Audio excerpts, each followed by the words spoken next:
Hello, Society Stitchers. I'm Katie, and welcome back to the Black Needle Society FlossTube channel. Today, I am filming a special segment about our new stitching journal and planner for 2023. So go ahead, grab a snack, grab a drink, and snuggle in because there's a lot to go over about changes from last year's planner to this year's planner, and we're going to go through it all. So Black Needle Society is best known for our subscription box and special edition boxes. We are a cross stitch and lifestyle subscription service with a heavy emphasis on the cross stitch. We curate boxes around specific themes, and last year's November box was resolution stitching, which led us to create the 2022 stitching journal and planner. We included this in our subscription box, and we are so excited to bring back the 2023 version with some changes, updates, improvements, whatever you want to call it.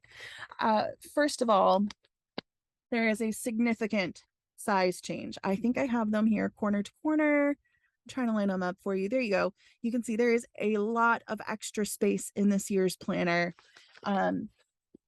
Last year was our first time ever putting together a planner, and it was a learning experience, but we're very happy with last year's and we're excited to make some improvements to this year's. One of the improvements that we made was to include a spiral binding rather than this coil binding from last year. You can see the difference here. There's kind of a double coil going on last year. And this year we just have this spiral. It's to allow for ease of turning the pages and turning the cover, but really it's to help you when you want to close the planner back up. It should allow the pages and cover to move a little more easily, and it just is a nicer user experience. Because this is just a sample, there are a couple of changes between what you will receive and what we have received because we've already made some notes for the manufacturer. They did send some square holes on this year's, but we have asked them to change them to round holes. So that's a tiny change, but it will significantly improve your user experience because it will be a smoother turn. The other improvement that we've made here right on the cover, other than the size of the coil, is this closure ribbon. It's an elastic band, actually. It is actually attached to the planner this year. Last year we did have an elastic band, however, it was entirely removable, and we received feedback that you were a little worried that you might misplace it. It would get lost during the year, which we completely understand, and made sure that this year it was attached to the back. The other change that we made real quick, the other significant change, is that we have given each week 2 whole pages, which means ample writing space for you inside. It is also a vertical layout. Last year's planner was a horizontal layout. So this year you have 3 blocks to fill in for each day, so you can kind of break down your day however you like best. This is a 12-month dated planner. That means that I have included all of the dates that you need for the year on all of the pages in this planner specific to 2023, so you don't have to worry about going ahead and writing that in there. This year's planner is not part of our subscription like last year's, so it is available for individual purchase. If you are interested in purchasing it, it is on the website. It is in the special edition retreat in a box section of our website. It is $36 and it will be shipping in December. It's available for pre-order right now. I will say if you add anything else to your cart with the planner, your whole order will be held because it is not charging separate shipping just for the planner. So please do not combine items unless you want it shipped with your planner in about 2 months. I do have a limited number of planners available now. We've already gone ahead and placed our order with the manufacturer. We ordered extras just in case there are any latecomers to the planner ordering party, but I think we should have enough for everyone who wants one for this year.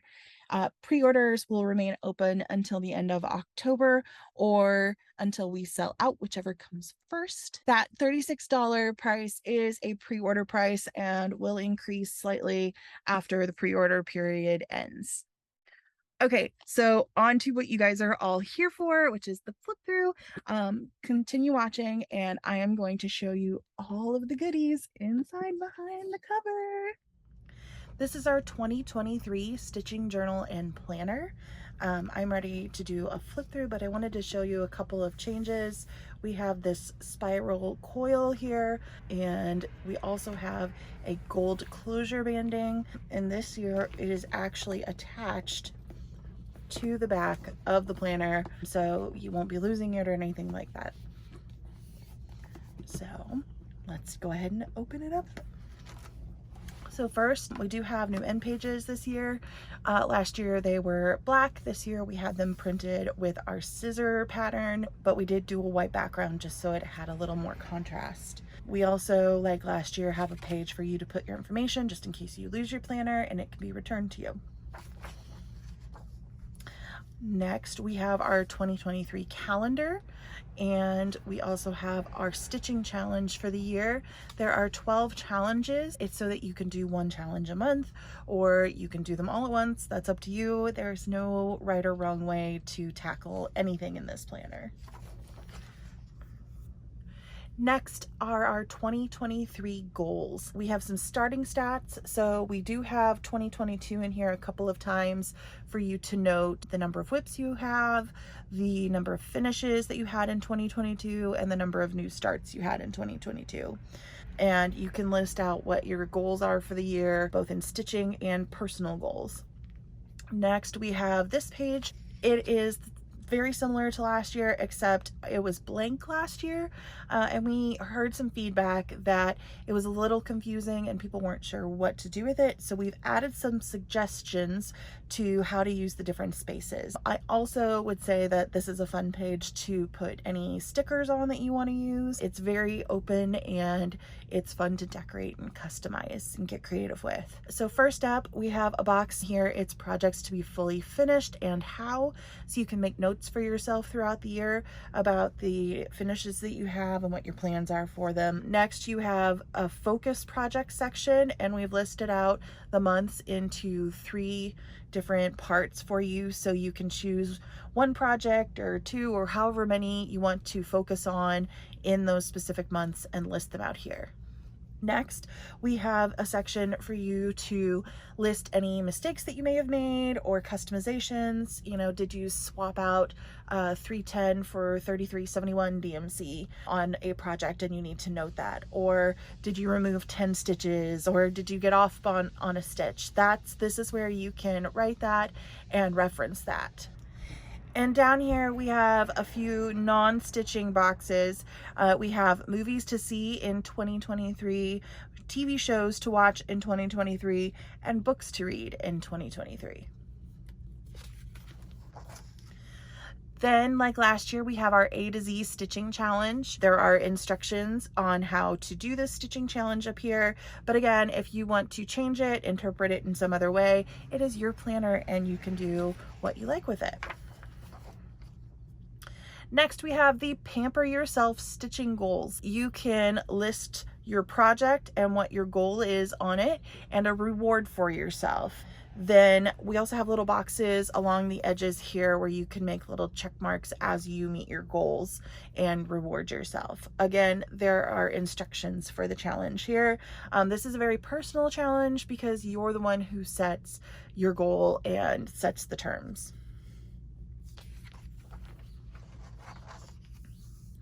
Next is our word of the year stitching challenge. This year's word is satisfaction. We talk about why we chose the word here and how to do this stitching challenge. Essentially, you're going to choose projects that start with each of these letters, and you're going to stitch on them for a certain amount of time in 2023 to fulfill the goal. And we brought back Black Needle Society Bingo. Again, this is just a fun way for you to mark your progress during the year. We have prompts in here, and as you complete each prompt, you can mark it off and see how long it takes you to get bingo. And finally, our last stitching challenge here at the beginning of the planner is our Stitch All the Colors challenge. This has to do with your fabric color and stitching on each of these colors during the year. This is one of our monthly divider pages. It is a thicker cardstock. I don't know if you can hear that. And it also has a tab up here. Every single divider page has an image. It has the month at the top, and then it has a quote with the credit down below. We tried to choose images that fit the month or fit the quote or both, and all quotes should have come from a book source. We also tried to include some quotes that had a little bit of inspiration or just nuggets of wisdom tucked into them. This is one of the monthly spreads. This is obviously January's monthly spread. It has the whole month laid out and the numbers, and then a notes area and goals, and then just a little extra box for you to write yourself a note, or you can put a sticker there, or whatever makes you happy in that corner. You can see I've already added a sticker to day 9. My mom and I really love Happy Planner stickers, and so selfishly we did make some of the boxes the same size as Happy Planner so we could continue to use the stickers that they make. So if you would like to get stickers that fit the sizes in this planner, that's a great source. Next is our daily stitch tracker. Again, we have the instructions up here at the top. What you do is assign a color to each of these circles up here. This is your key essentially, and then you set what your goal is for each of these sections. So you can do this as a number of stitches completed during the day, the amount of time stitched during a day, and you fill in these boxes with the date and you color it in according to what you've stitched. So it depends on how you choose to measure it. Next is our project progress tracker. It is a similar kind of heat chart essentially, except that this focuses on your individual projects rather than just your stitching. So this focuses on where you're spending your stitching time. You can list your projects here, and then during the month you're going to color in your progress and how much you've stitched on each project each day. Again, here is your key for your heat chart, and the instructions for this challenge are up here. This year, this spread changed a little bit. We did keep our works in progress page the same as last year, and you can write the title of your pattern and the designer and a bunch of information about your progress during the month. This page, however, we changed. It was entirely new purchases last year. Some people said that they did not want to know how much they spent at the cross stitch shop. So we did make that section a lot smaller this year, and there are still 2 columns for you to note your purchases. But what we added this year is a wish list section too, so that you can mark any new releases that you don't want to forget about, and you can mark whether or not you've purchased them. This is the beginning of our weekly breakdown. This year's planner, you can see, is an entire week over a spread. Last year we had 1 week per page. So by doing this, we added a lot more section for notes, both over here at the side and underneath the days. We kept the My Goal This Week, and it is up here at the top. We also had I'm Stitching This Week at the top.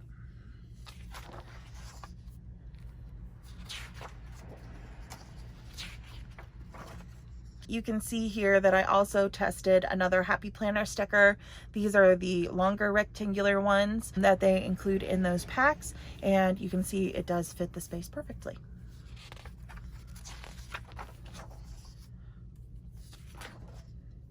Next, we have an empty page here. I have these tucked throughout the planner. This is a page that you can use to write notes on, or you can use to mount a small in if you want to have your pieces saved in your stitching planner. That's up to you, but essentially this is your page to do with what you would like. Stickers, if you are a sticker collector and want a place to put them, this would also be a fun page. Next, we have our February divider. You may also notice we have included holidays this year on these monthly pages. February is a very busy month for celebrating. And we are back to our trackers. We did not include the holidays though on the individual days. If you would like that information, you will have to transfer it. I am going to skip forward. Here in March, we have a Battle of the Whips. We did change this from last year. Last year we had 12 projects and it was a little confusing, so we kept it to just 8 projects this year. You can use this though as a bracket style, kind of like March Madness, for you to kind of have your pieces battle each other out to see which one you're going to spend the most time on over the month. Again, I am going to just skip to the next divider, which has our rainy day progress tracker.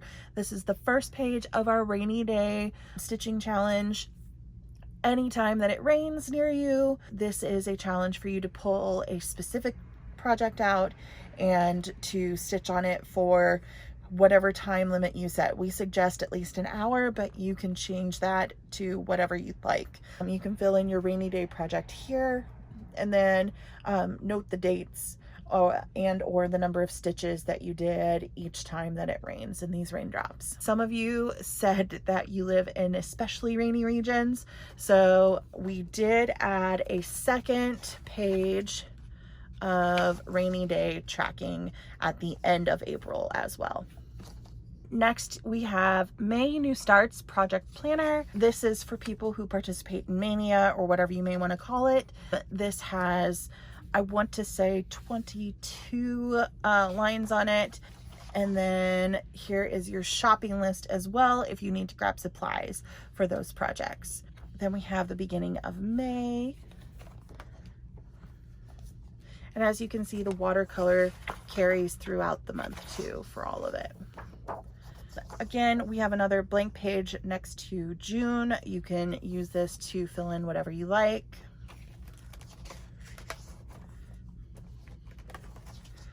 After June, we do have a mid-year check-in. So this is similar to last year's mid-year check-in. You can talk about what your current work in progress is and just some of whatever's going on in your life right now. This is a place to write it down. You can have a look at your social media stats.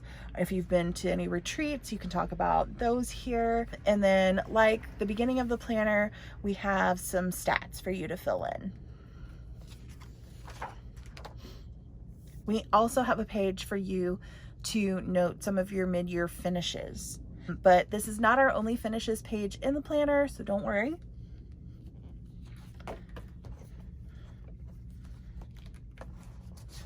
At the end of July, we have another note empty page.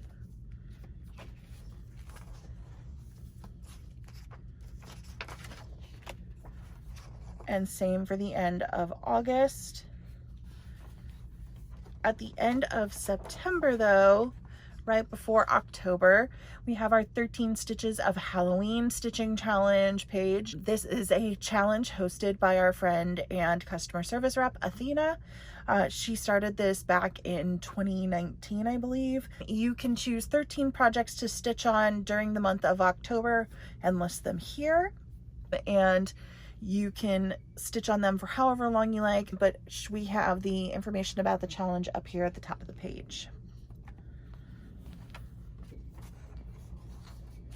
And then at the end of October is another empty page for you to fill.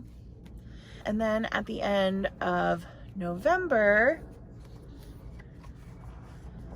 we have our 12 days of Christmas and winter stitching challenge.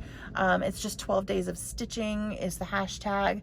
And similar to the 13 Stitches of Halloween, we have 12 projects for you to fill in here and stitch on during the month of December.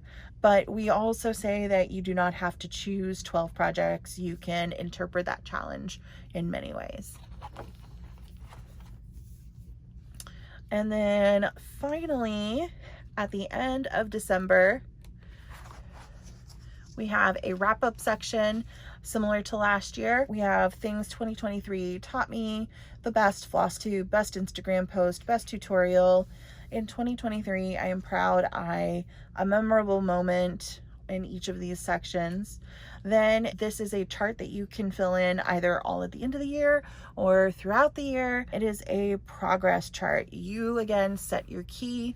You can use this to track each month your stitching time or the number of stitches that you did each day or each month, I'm sorry. This is actually a horizontal page. We faced it out this way so that while writing, your hand was not on the coil.